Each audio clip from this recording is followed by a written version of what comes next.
Hello students, this session starts with Unit 1 concepts of C programming and data structures.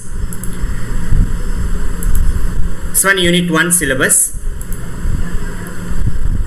So this unit mainly focuses on C language concepts like introduction to C language, then C language basic concepts, then operators and expressions, statements like simple, compound and control statements, and finally arrays concept.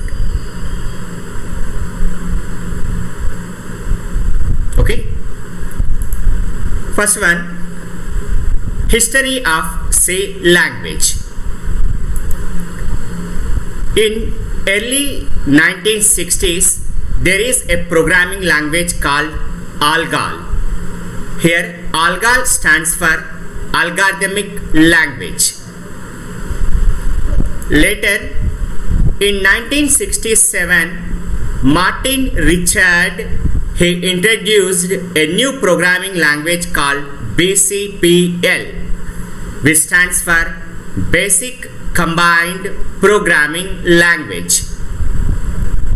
At this stage, this language was specifically designed for system softwares. Then, in 1970, Ken Thompson he introduced a simple language called B language. At this stage, this language becomes very popular.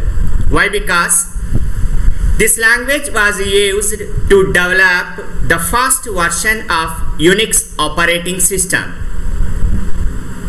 And finally, in 1972, Dennis Ritchie introduced a new language called C language.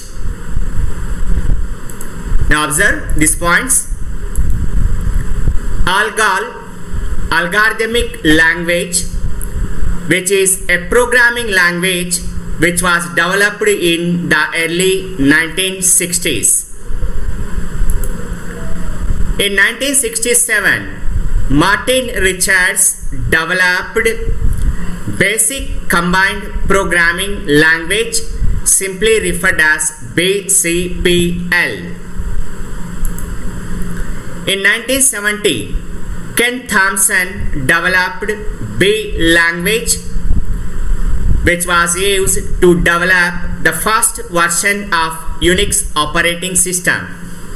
And finally, in 1972, Dennis Ritchie developed C language.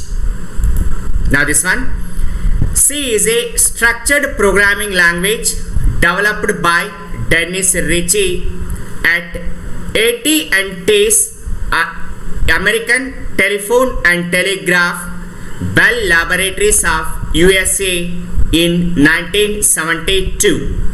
This is an important point. C is a structured programming language developed by Dennis Ritchie at AT&T's Bell Laboratories of USA in 1972. Now some important points. Actually the language was developed in 1972, but in 1983 ANSI stands for American National Standards Institute. They comes forward to give basic definition of C language. Finally, they approved in December 1989. So after this approval, the first version was released as ANSI C89, which is a standard version of C language. Later, some other versions are also released like C95, C99, Embedded C, and the final version was C11, which is also referred as C1X. Okay, so this one, introduction of C language. Now, characteristics of C language. Now refer these points. C is a structured programming language.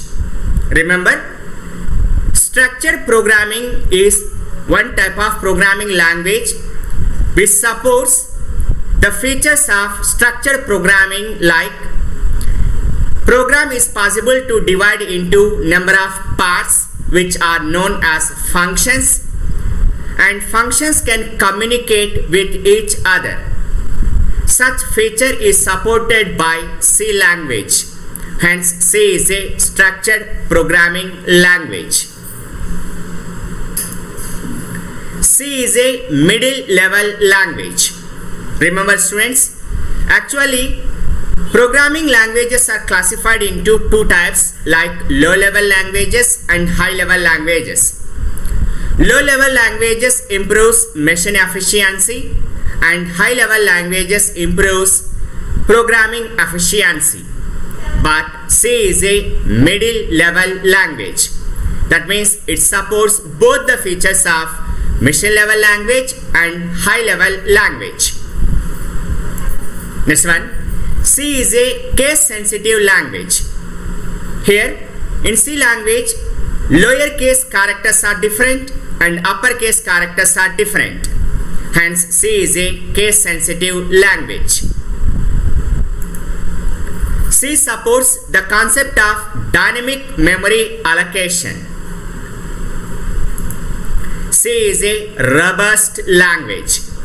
Here, C language implicitly consists a rich set of operators, functions, and header files. All those contents are used to design complex programs. Hence, C is a robust language. C is a core language.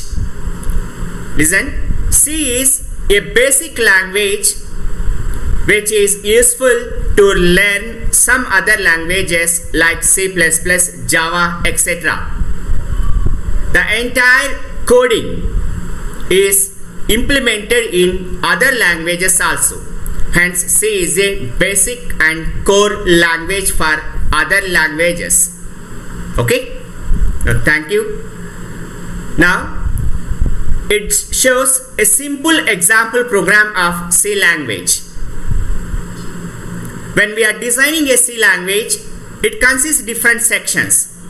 So based on these sections, first we place header files, now main program, some declaration statements, input and output statements, processing logic, and printing result values.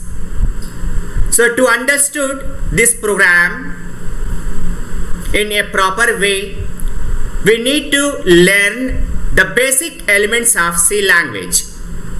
So students, remember, in next sessions we discuss different basic concepts of C language.